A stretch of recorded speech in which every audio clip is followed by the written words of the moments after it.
محترم هغه 15 سيزونه دا دي. ها نمبر 1 خبره دار چې د خپل کامیابی راز دا بچاته نه وي. ها چې ته کله کامیاب شو کنه د څه د وجه نه چې ته کامیابی ته ورسېدې دا خبره بچا سره نه شیر کې دا بچاته نه وي.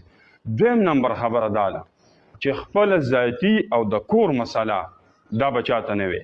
ډېر خلک لکه دوستانو سره چې کم نه خبرې شیر کوي د زړه هغه رازونه ورته وایي نه د کور چې کم مسایل دي کنه دا به دوست هم نه وي دا به نور خپلوانو ته هم نه وي کلیوالو ته هم نه وي هېڅ چا سره به دا خبره نه شیر کوي نو ته به کامیابي.